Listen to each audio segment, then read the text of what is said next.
Hello sa inyo guys. Ngayon sa video na ito ay ituturo ko kayo sa buong town proper ng Herona Tarlac. Bawat kanto at daanan ay aking lilibutin at bibidyoan. Well, wag na natin patagalin ito. Samahan nyo ako. Let's go!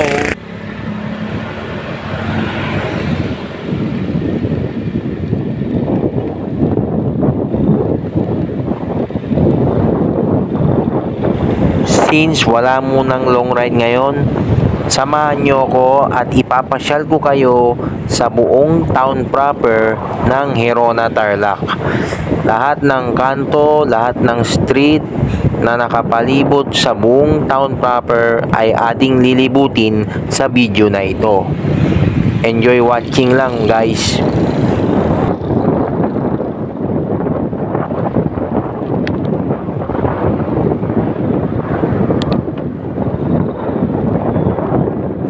Naisipan ko lang i-content ang buong town proper ng Herona Tarlac para ipagmalaki ang bayan na ito sa video na ito.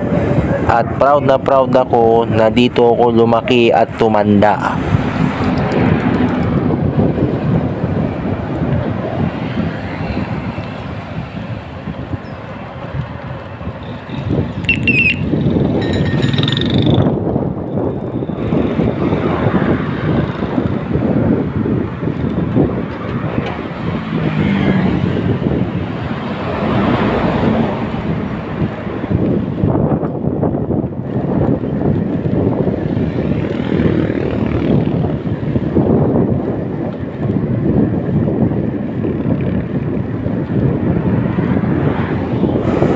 Isang araw lang ang day off ko ngayon kaya hindi muna ako nag long ride.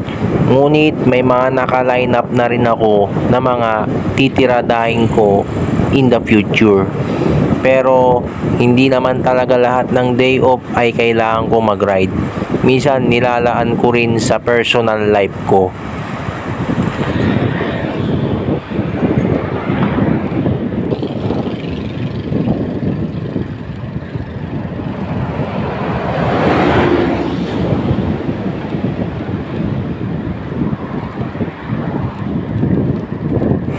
Gagawin ko lahat ng aking makakaya para madetalye ang mga pwedeng madetalye na establishment sa video na ito para in-effort ko man lang ang paggawa ng content na ito.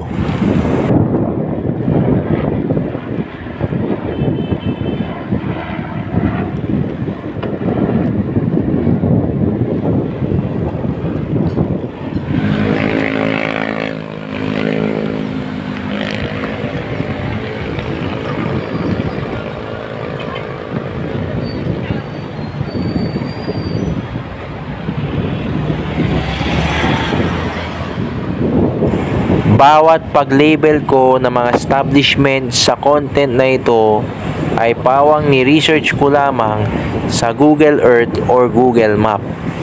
Bale, ang MacArthur Highway na part na ito ay minsan tinatawag ding Namquang Road.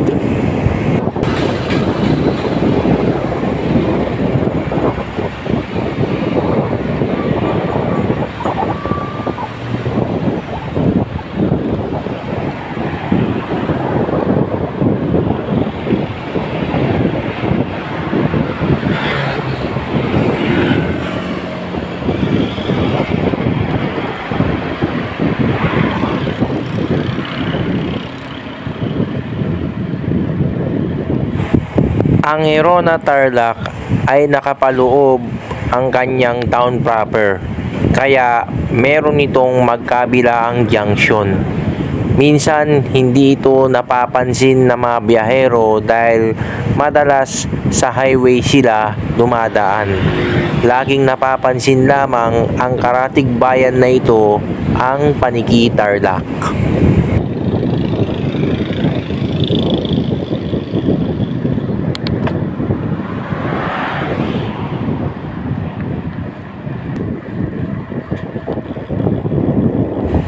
Sa highway na ito na parte ng Herona Tarlac ay maraming nakapalibot na mga karinderya para sa mga biyahero.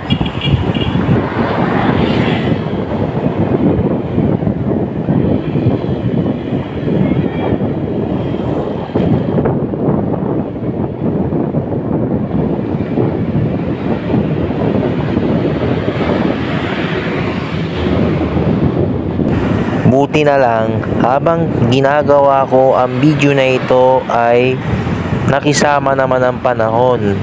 Kahit mainit, hindi naman ganun ka sobrang init na hindi ka makakatagal sa labas.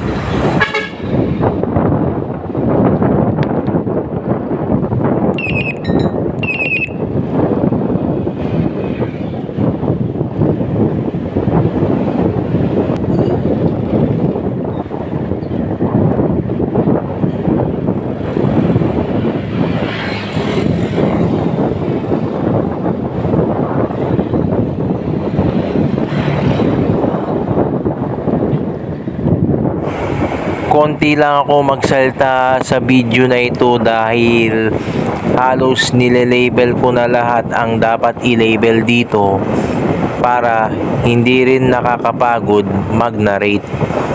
Inanarrate ko lang kung ano ang nais kong inanarrate dito dahil hindi naman ito actual na ride. Nag-i-stroll lang naman ako at gusto ko lang videoan ang buong town proper ng Herona Tarlac.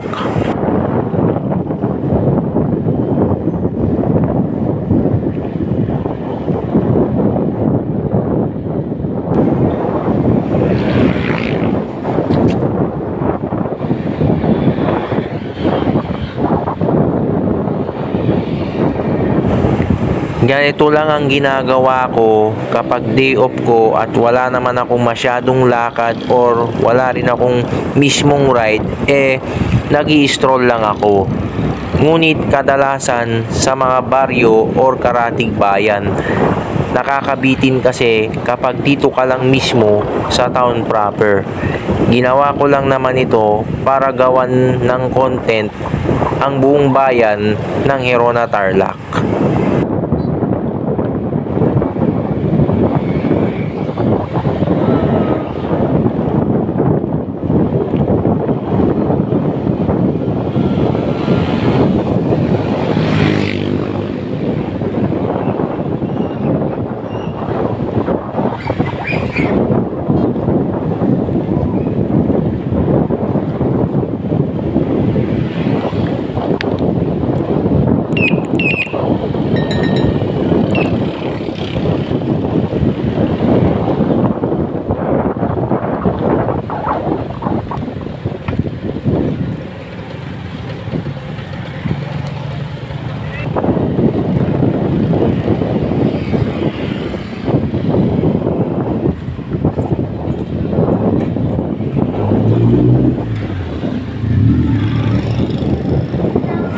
Malaki na rin ang pinagbago ng Herona Tarlac. Modernong-moderno na ang itsura. Halos marami na ring establishment. Nung kabataan ko, napakasimple lang ng bayan na yan. Tsaka nung araw, marami pang traditional jeepneys ang pumipila o pumaparada dito para magsakay ng pasahero biyaheng Paniki Tarlac.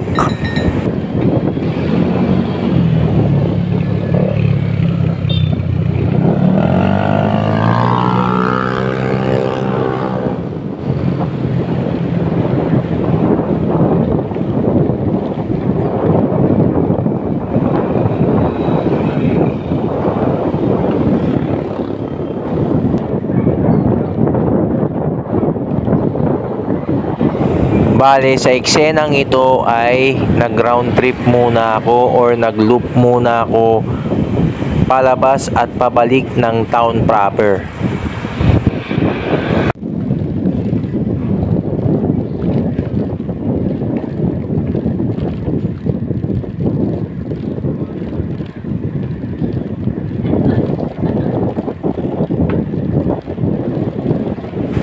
At eto na, sinimulan ko ng daanan ang bawat maliliit na kanto ng bayan ng Herona Tarlac. Bale, ang mga parting ito ay puro residential area.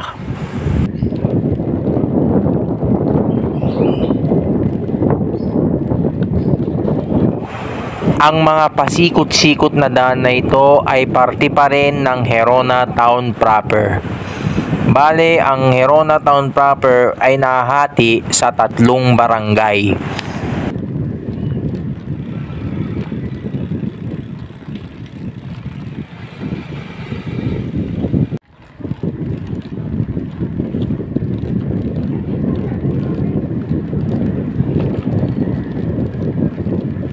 Ang 3 barangay na naghahati sa town proper mismo ng Gerona Tarlac ay ang Poblasyon 1 kung saan ako nakatira, ang Poblasyon 2 at ang Poblasyon 3. Yan ang mga barangay na naghahati sa buong town proper ng Gerona Tarlac.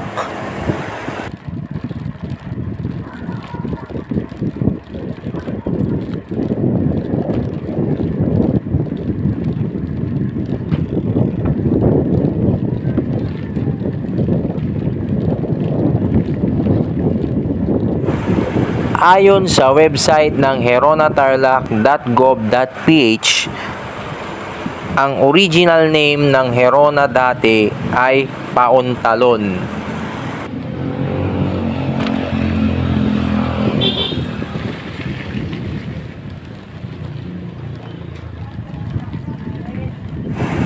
Noong panahon pa ng mga Kastila, ang Pauntalon ay isang napakaliit na village at dating parte ng bayan ng Paniki sa ilalim ng probinsya ng Pangasinan.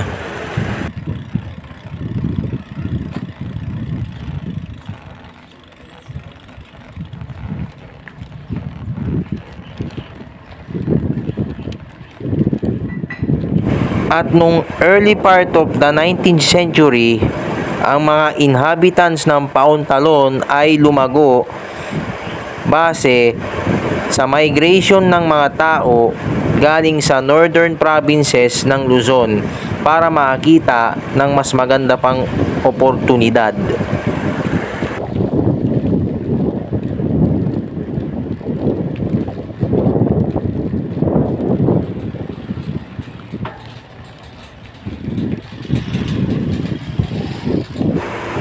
Pinaniniwalaan din ng ang unang grupo na nagsettled sa bayan ng Gerona ay ang mga Ilocano at mga Pangasinense.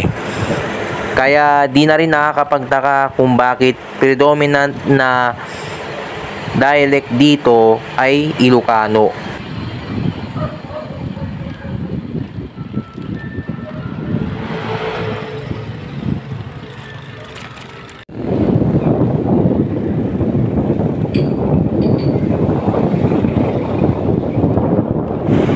Ayon din sa geronatarlac.gov.ph, ang mga grupo ng Pangasinense na nagsettled sa isang burol sa napakaliit na gubat, pinalitan nila ang pangalang Pauntalon bilang Barug, na ang ibig sabihin ay napakaliit na gubat or pugo sa salitang Ilocano.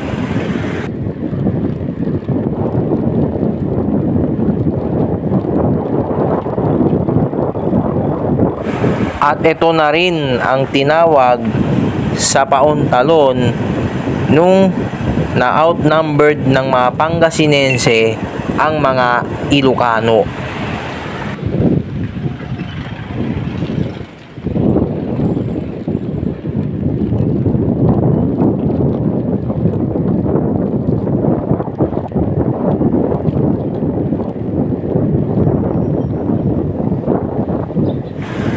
Noong taong 1765, ang pangalang Barug ay opisyal na napalitan sa pangalang Gerona sa karangalan ng isang Spanish governor na si General Narciso Claveria na nahihalal mula sa Girona, Spain. Ang Gerona ay isang city sa Northern Catalonia, Spain.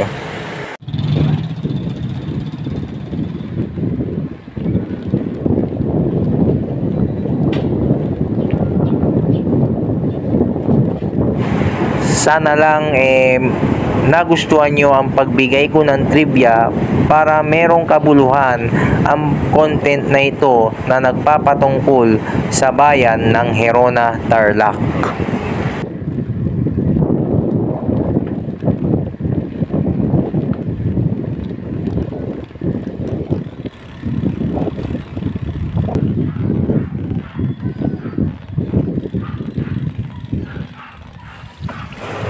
Di ko lang lubos akalain na madadaanan ko ilang beses ang aking alumni or alma mater school na Holy Child School of Gerona Incorporated.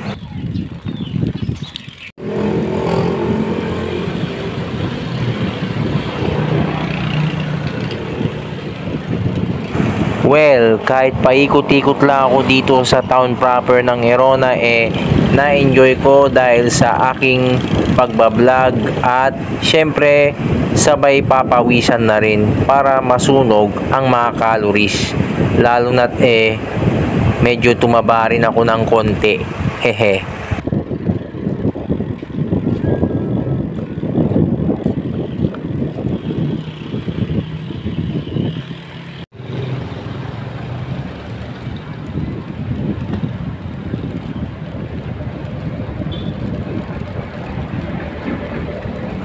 Maliit lang ang town proper ng Gerona, Tarlac. Kaya di imposible na hindi mo siya maiikot ng buong araw o kahit maghapon lang.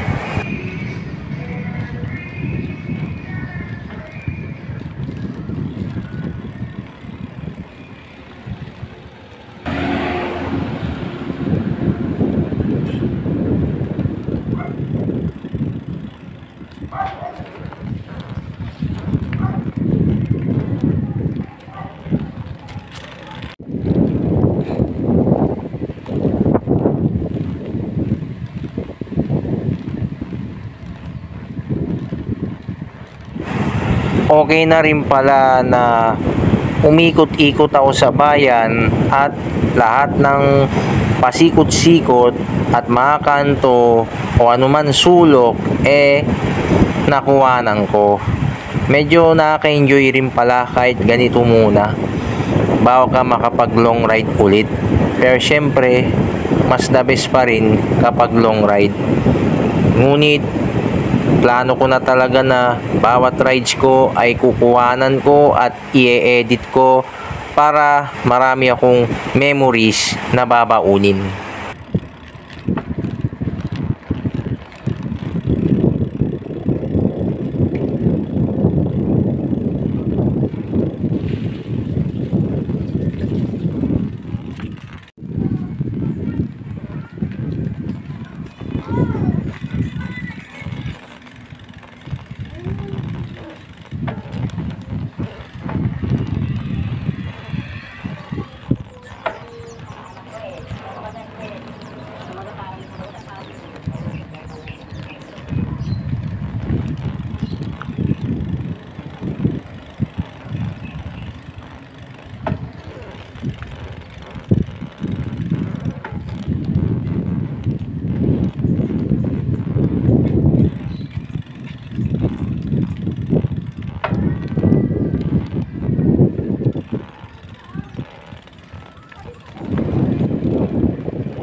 Ito yung mga parte ng Gerona Town proper na bihira kong puntahan dahil may mga siga kasi sa mga lugar na ito. Although di ko nilalahat, pero nung kabataan ko iniiwasan ko talaga pumunta sa mga ganitong parte ng Gerona.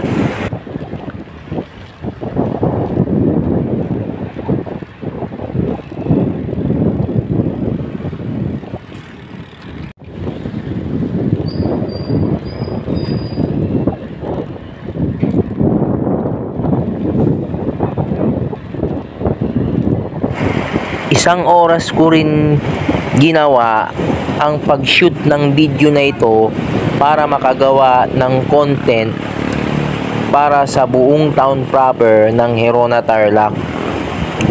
However, na-enjoy ko naman kahit dito lang muna. Magawa ko lang ang video na ito. Kahit papano pinawisan naman. Tsaka kahit tirik ang araw, medyo mahangin din. Kaya may part din na nahirapan akong humataw sa pagpadyak dahil pasalubong ang hangin. Kumbaga may headwind na naman. Yun din ang aking kahinaan kapag nagbabike din ako.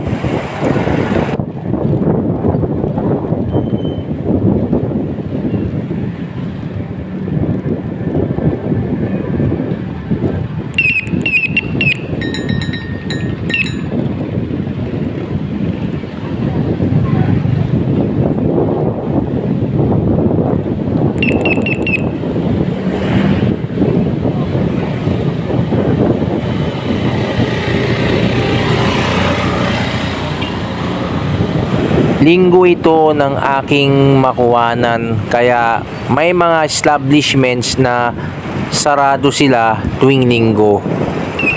At ako naman, isang araw lang ang day off ko, kaya naisipan ko lang gawin ito para meron ding may content kung sakaling hindi ko muna maharap mag long ride cycling.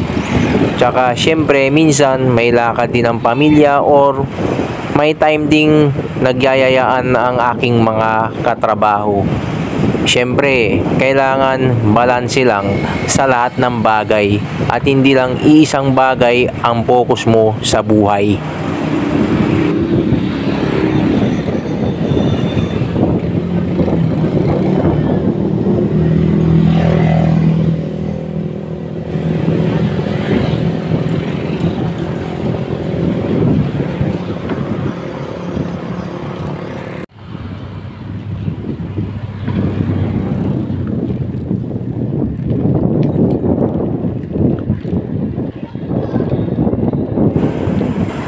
Ang pag-label ko kung ano ang street na pangalan na dinadaanan ko ay ayon lamang sa pagsasaliksik ko sa Google Earth or Google Map. Sa personal, mukhang hindi ito ang mga totoo nilang pangalan. Pero parang mas maniniwala pa rin ako sa Google. Kasi talagang nakalabel na dun. At dito kasi sa personal, wala man lang makaratula kung ano talagang literal na street sila. Iinal lang ang nakita kong meron.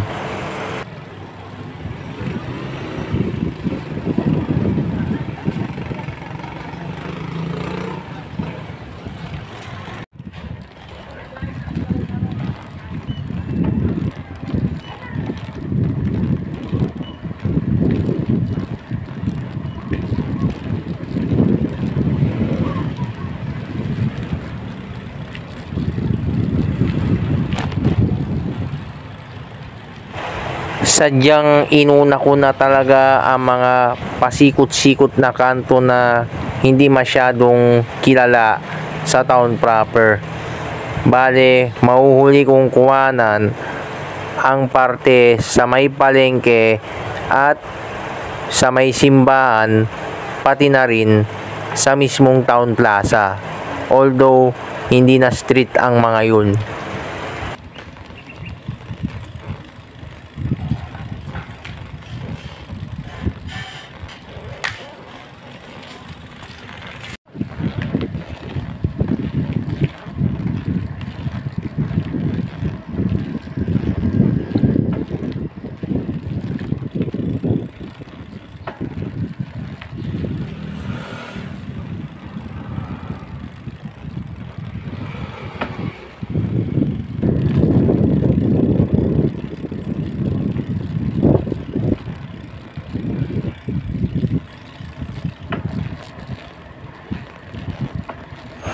Mga ilang kanto na lang ang natitira at matatapos na rin ang pag-shoot o pag-film ko ng content or video na ito para sa buong Herona town proper.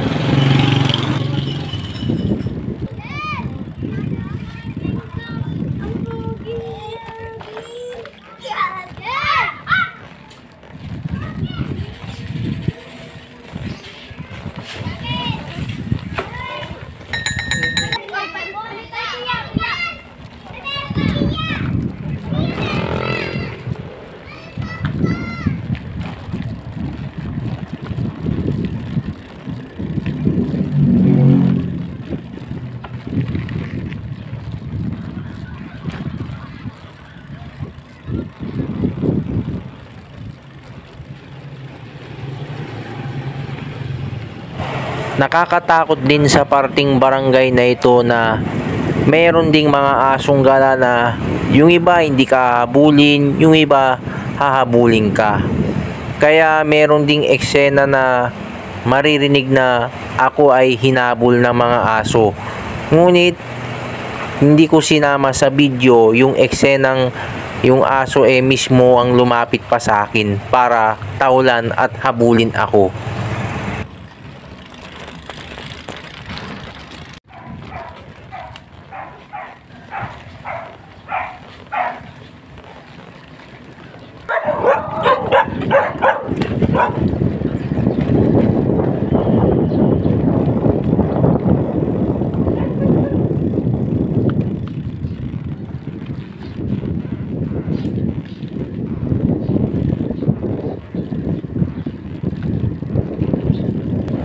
Sa pagbibisikleta, hindi talaga maiwasan na habulin ka ng mga aso. Kaya dapat doble ingat ka kapag nasa mga baryo at mga residential area ka. Dahil yan ang mga lugar na madalas na meron kang makikitang mga stray dogs or mga asong gala. Minsan pinapabayaan lang ng mga may-ari.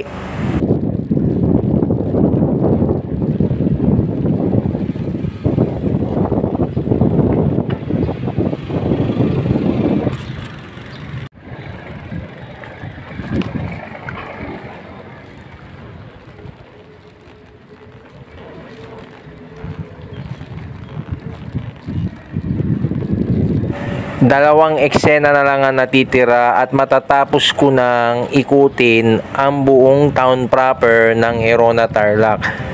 May mga pasikot akong hindi naisama, ngunit hindi naman sila kailangan puntahan dahil masyado ng looban at puro residential area lang naman. Ang goal ko lang naman is yung buong town proper.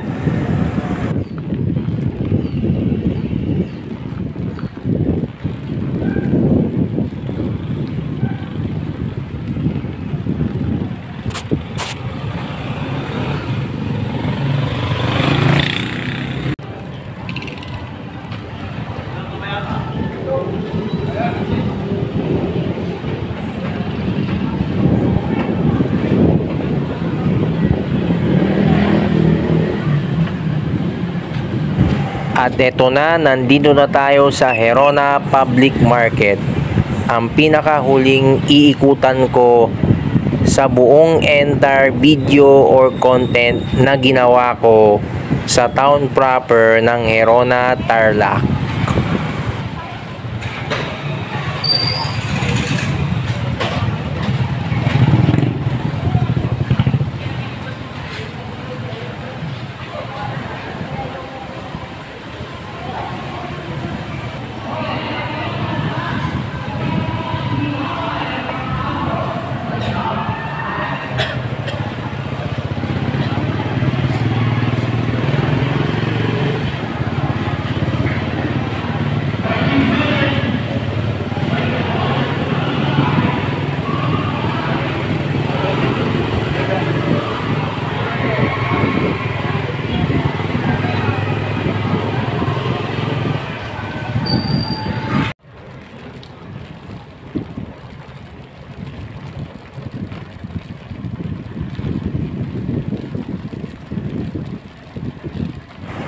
At sa wakas, patapos na rin ang pag-stroll at paglibot-libot ko sa buong town proper ng Herona Tarlac. Pagkatapos nito ay tumambay muna ako sa simbahan at sa plaza, sabay pahinga at diretso uwi na sa bahay.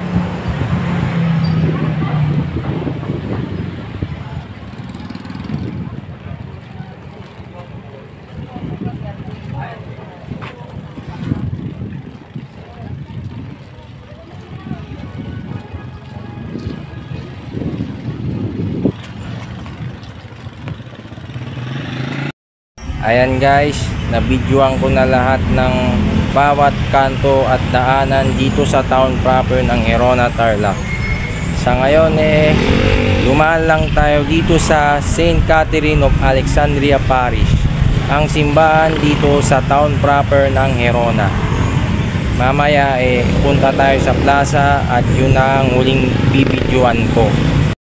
Ayan guys, dito tayo sa Gerona Town Plaza.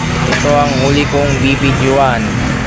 Bali meron palang event dito, pero di ko alam kung anong klaseng event. Ang nakikita ko puro mga estudyante, mga high school student pa yata. Ayan guys, pagmasdan nyo ang view ng Gerona Town Plaza.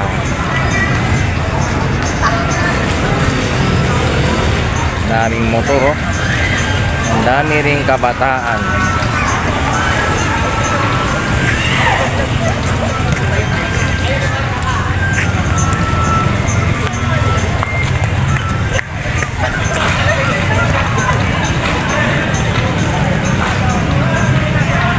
Nice. Pauwi na rin ako at dito lang naman ako mismo sa town proper guys. Ayan guys, nandito ko sa marker ng Gerona Tarlac.